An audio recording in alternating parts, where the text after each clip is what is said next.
देश में सड़कों का जाल तेजी से फैल रहा है, साथ ही एक्सप्रेसवे की संख्या भी तेजी से बढ़ रही है।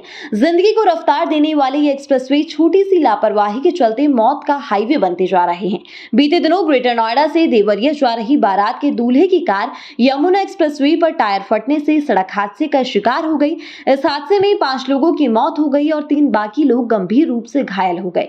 घायलों का इलाज कराया जा रहा है, लेकिन इस हादसे में एक बात ने फिर से सबका ध्यान अपनी तरफ खींचा है और वो है एक्सप्रेसवे पर सरपट दौड़ती कारों का टायर फटना। बताया जा रहा है कि एक्सप्रेसवे पर कार अपनी रफ्तार से दौड़ रही थी। इस दौरान अचानक कार के आगे का पहिया तेज आवाज के साथ फट गया और कार कंट्रोल से बाहर हो गई। कार की स्पीड इतनी तेज थी कि कार कई बार पलटते हुए डिवाइडर से जा टकराई और कुछ ही पल में कार के परकच्चे उड़ गए। ये सब कुछ इतना तेजी से हुआ कि कार ड्राइवर को कार संभालने तक का मौका नहीं मिला। इस पूरे हादसे में कार के टायर फटने को असल वजह माना जा रहा है। तो ऐसे में ये समझना बहुत जरूरी है कि आखिर एक्सप्रेसवे पर व्हीकल्स के टायर फटने के पीछे रीजन क्या है और आप इससे कैसे बच सकते हैं। तो कार के टायर फटने की कई वजह हो सकती है, लेकिन सैद्धांतिक रूप से टायर तब फटता है जब टायर की कंडीशन खराब हो। जैसे ही हवा टायर में छेद या किसी तरह के लीकेज के जरिए बाहर निकलने की कोशिश करती है, ये स्ट्रक्चर को तोड़ देती है और एक विस्फोट के साथ टायर फट जाता है। आमतौर पर टायर मैन्युफैक्चरिंग कंपनीज भी कुछ खास पॉइंट्स पर जोर देती है जिन्हें नजरअंदाज बिल्कुल नहीं किया जाना चाहिए। तो टायर मैन्युफैक्चरिंग कंपनीज के अकॉर्डिंग टायर फटने की संभावना बढ़ने के काफी सारे रीजंस हैं, जिनमें सबसे पहला है डायरेक्ट इंपैक्ट, यानी कि सड़क पर दौड़ती कार का टायर अचानक से किसी बड़े गड्ढे या पोथ होल के कांटेक्ट में आ जाए या फिर खराब सड़क के किनारों पर रगड़ इत्यादि खाकर भी टायर के स्ट्रक्चर के डैमेज होने की संभावना बढ़ जाती है।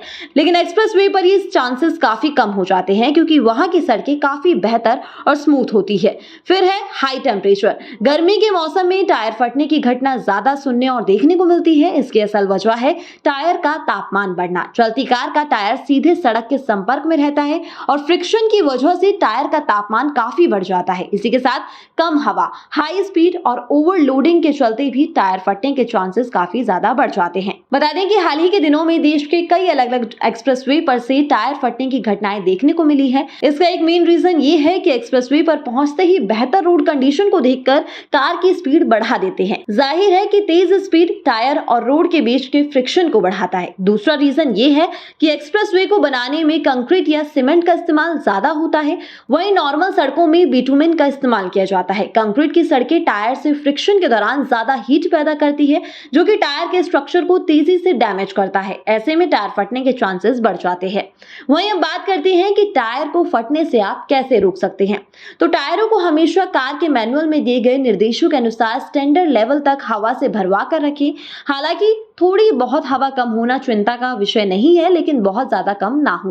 ट्रैवल शुरू करने से पहले और डेस्टिनेशन पर पहुंचने के बाद अपनी कार के टायरों को जरूर चेक करें।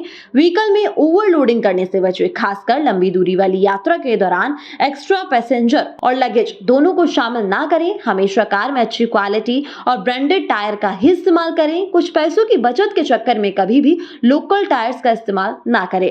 अपने व्हीकल के टायर का साइज बदलने के लिए कार मैन्युफैक्चरर्स के आकार घटाने और बढ़ाने के दिशा निर्देशों का पालन करें। बिना सोचे समझे अपने वाहन के व्हीकल या टायर कंपोनेंट्स में किसी भी तरह का कोई बदलाव ना करें। कार में हमेशा एक स्पेयर व्हील जरूर रखें। जरूरत पड़ने पर तुरंत कार का टायर बदलें और फिर यात्रा की शुरुआत करें। अगर आपकी कार का टायर 50% या उससे ज्यादा घिस चुका है तो इसे तुरंत चेंज करवाएं। अगर आप इसे नहीं समझ पा रहे हैं तो इसके लिए आप ऑथराइज्ड सर्विस सेंटर पर जाकर अपनी गाड़ी के टायर की जांच करवा सकते हैं।